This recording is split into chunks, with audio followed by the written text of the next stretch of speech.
안녕하십니까? 매일 교과 나눔에 오신 모든 분들을 진심으로 환영합니다. 오늘은 8월 22일 목요일, 내게 무엇을 하여 주기를 원하느냐? 라는 제목으로 말씀을 함께 살펴보겠습니다. 먼저 기도드리겠습니다. 하늘에 계신 아버지 하나님, 저희를 사랑해 주셔서 감사합니다.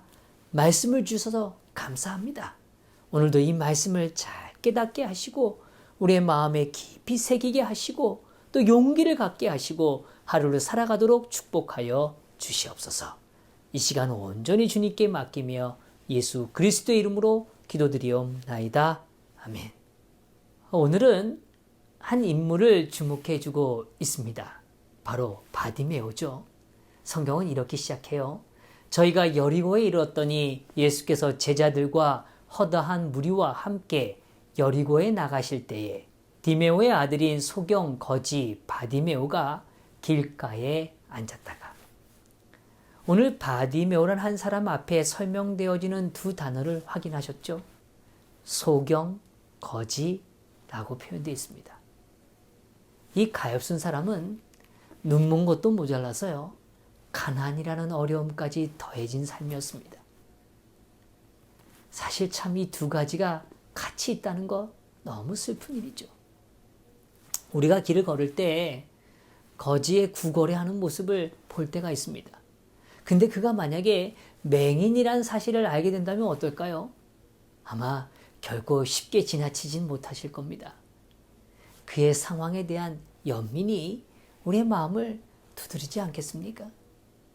마가는 오늘 10장의 마지막 부분에서 왜 바디메오라는 한 사람에게 초점을 두고 있을까요?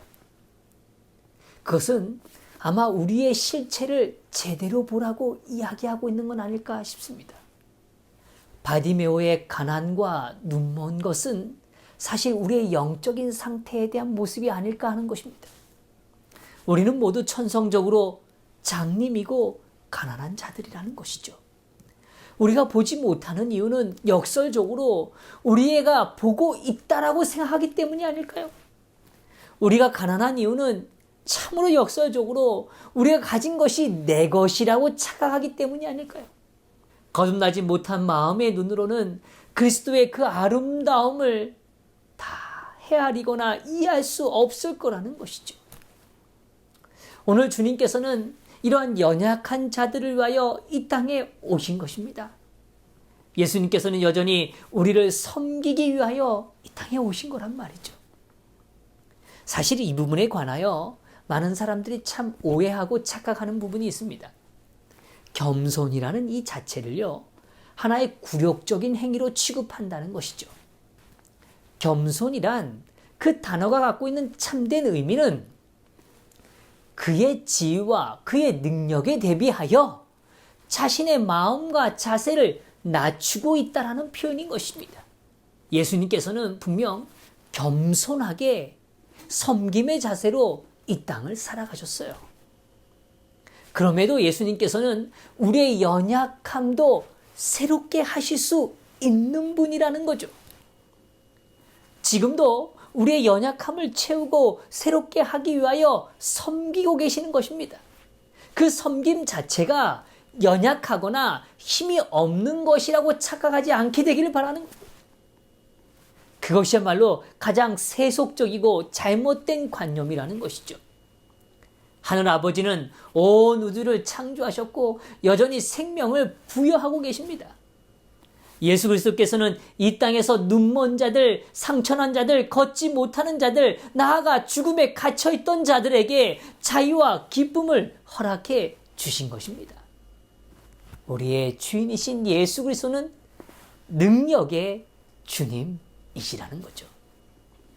오늘 마가는 거지였습니다. 또 맹인이었던 이 한 사람의 부르짖음을 초점을 두고 있어요. 아마 마가는 이야기하고 싶은 겁니다. 이 바디메오는 예수 그리스도는 겸손한 자이지만 능력 많으신 약속되어진 왕이라는 걸 고백했다라는 걸 보여주는 겁니다. 성도 여러분, 그런 의미에서 이 바디메오가 어떻게 이런 믿음의 표현을 하시고 믿음의 발걸음을 옮길 수 있었을까요? 첫 번째로 바디메오가 취한 믿음의 뿌리를 좀 주목해야 합니다. 바디메오는 믿음을 붙든 사람이었어요. 52절에 보면 주님께서는 그에게 분명히 이렇게 말씀해 주세요. 가라, 내 믿음이 너를 구원하였느니라. 바디메오는 분명 믿음의 사람이라는 걸 예수님도 확인시켜 주신 겁니다. 그런데 성경 본문에 보면 바디메오가 어떻게 예수님에 대한 믿음이 그의 삶에 그렇게 깊이 자리하게 되었는지에 대한 자세한 설명은 존재하지 않아요. 그러나 우리는 조심스럽게 분명한 한 가지 생각을 좀 가지게 되는 겁니다. 바디메오는 육신의 안목을 통하여 오늘 그리스도를 믿게 된 것은 아니라는 것입니다. 우리가 어제 살펴보았던 부자 청년은 예수님이 행하시는 일들을 본 사람이었어요. 그리고 자신의 눈에 의지하여 예수께 나온 사람이었습니다. 그러나 그는 자신이 육적으로 보는 것에 대하여 여전히 머물러 있었기 때문에 오늘 예수님을 결국은 떠날 수밖에 없었다는 것이죠. 그에게는 영적인 안목을 소유하지 못했다는 것입니다. 그러나 바디모는 다른 모습을 우리 앞에 보여주는 겁니다. 그에게는요, 나사렛 예수에 대하여 들을 수 있는 축복이 있었습니다. 바디메오는 자신이 들어온 것들에 대하여 오늘 그것이 희망이라고 느껴질 때 그것을 그저 지나치거나 버리지 않았어요. 바디메오는 기회가 될 때마다 예수님에 대하여 묻고 또 물은 것입니다. 그는 보지 못하였기 때문에 들음에 대하여 더 집중했을 거라고 저는 생각하는 겁니다. 자신의 생각을 더 온전히 거기에 집중하는 것이죠.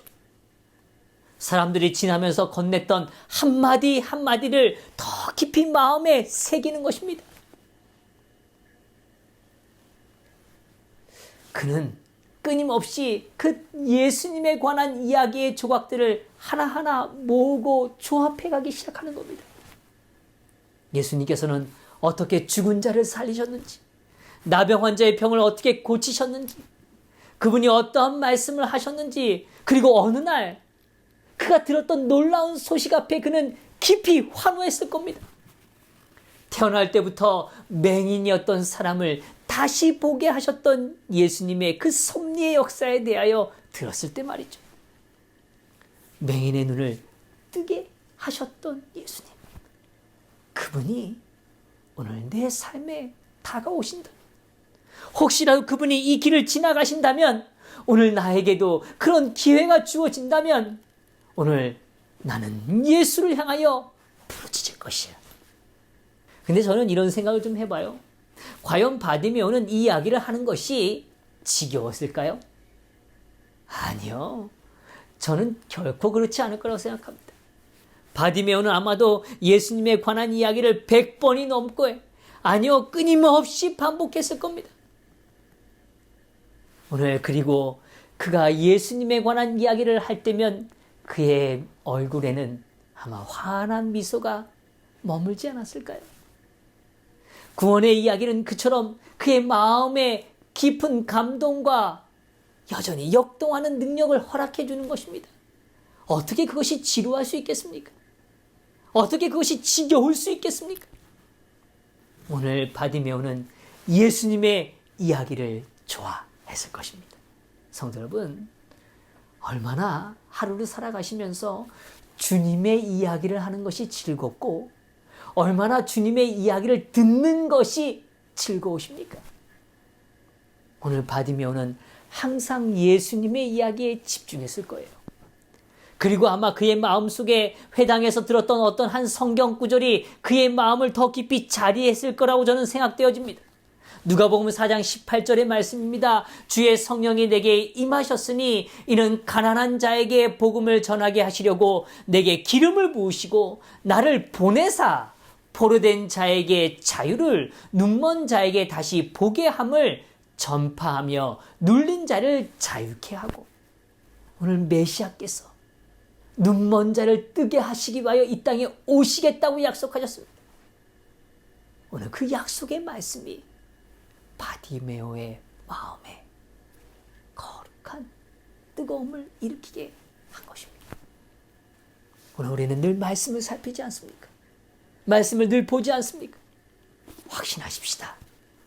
우리도 말씀을 더 보는 일에 즐거움을 느끼시고 오늘 그 일이 오늘 나에게 주어진 약속이라고 받아들이시고 오늘 다가오시는 예수님을 꼭 만나시는 그런 귀한 하루가 되기를 간절히 바라는 것입니다. 둘째로요, 바디메오는 포기하지 않는 부르짖음을 가진 사람이었습니다. 오늘 그에게는 평범한 일상의 하루가 시작된 것처럼 습관적으로 자리에 앉아서 그렇게 구걸하는 삶을 시작했을지 모릅니다. 근데 그날은 말이죠, 그가 들은 소리가 좀 달랐어요. 여러 사람들이 지나가는 것입니다. 그때 그가 사람들을 붙들고 이야기합니다. 이게 무슨 소리입니까? 사람들은 대답합니다. 나사렛 예수께서 지나가신다. 이 한마디가 말이죠, 오늘 이 자의 마음속에 뜨거움으로 더 강력히 일어나는 것입니다. 이제 그는 예수께서 더 가까이 오신다는 그 생각 속에, 그가 예수님이 가까이 이르렀다는 그 확신 속에 외치는 것입니다. 다윗의 자손이여 나를 불쌍히 여기소서. 근데 그 소리를 듣는 주변 사람들이 어떻게 하죠? 성경이 이렇게 표현해요. 많은 사람들이 꾸짖어 잠잠하라 하되 그가 더욱 크게 소리질러 이르되. 저항이 있을수록 더 강력하고 격렬하게 오늘 그는 외치고 있다는 것입니다. 왜요? 그의 마음속엔 두 가지 확신이 있기 때문에 그런 것입니다. 첫 번째로는 그분은 오늘 약속된 메시아라고 그가 부르짖고 있는 것입니다. 그 믿음의 확신을 고백하는 것입니다. 동시에 오늘 그분은 나를 고치실 수 있다는 것, 이 불쌍한 존재를 바라보시는 분이라는 그 믿음으로 오늘 외치고 있는 것입니다. 오늘 교과는 다음과 같이 해석해 주고 있습니다. 그의 외침은 예수님을 메시아로 믿는 신앙의 고백이면서 그분의 자신을 치료하실 수 있다는 확신의 표입니다. 예수님 시대의 다윗의 자손이라는 칭호에는 한 왕이 이스라엘 왕자를 회복할 것과 그 왕이 치유자이며 악기를 몰아내는 자라는 두 가지 개념이 결부되어 있었다.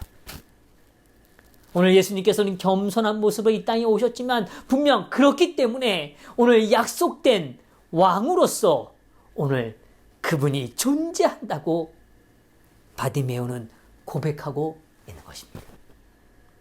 이제 주님께서 머물러 서셨습니다. 그리고 그 들려오는 부르짖음에 대하여 응답해 주시는 겁니다. 그를 부르라 하시니 오늘 주님의 부름 앞에 이제 반응하는 시간이, 그 기회가 열려진 것입니다. 이때 이 바디메오가 어떻게 합니까? 네, 오늘 주변을 다 뒤로 물려치고 그리고 오늘 자신의 몸을 감싸고 있었던 겉옷의 그 자체를 벗어 뒤로 던져버립니다. 그리고 주님께로 나아가는 것입니다. 우리는 셋째로 기억할 사실이 있습니다. 바디메오는 주님의 부르심 앞에 그의 전부를 버려두고 나아갔다는 사실입니다. 겉옷 그게 뭐 그렇게 대단하다고요? 아니요, 그의 전 재산이었어요. 그리고 그의 삶의 가장 안전한 장치였을지도 모릅니다.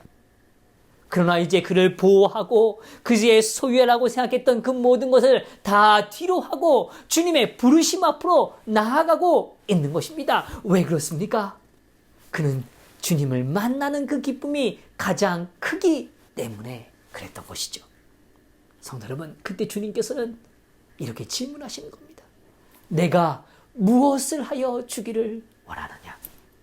성도 여러분, 주님께서 그의 마음을 아실까요? 모르실까요? 아시죠? 근데 왜 그렇게 물으신 걸까요? 그가 믿음으로 오늘 그 축복을 누리라고 이야기하고 계시는 겁니다.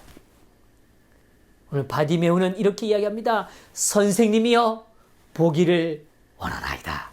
오늘 우리의 마음속에 무엇인가 갈망을 일으키고 오늘 그것을 고백할 수 있는 기회를 하나님께서 부여하셨다면 감사하십시다. 그리고 하나님께 우리의 마음 있는 그대로를 거침없이 가감없이 고백하시는 저와 우리 성도들 되시기를 간절히 바랍니다. 주님, 저를 용서하여 주십시오. 제가 새롭게 되기를 원합니다.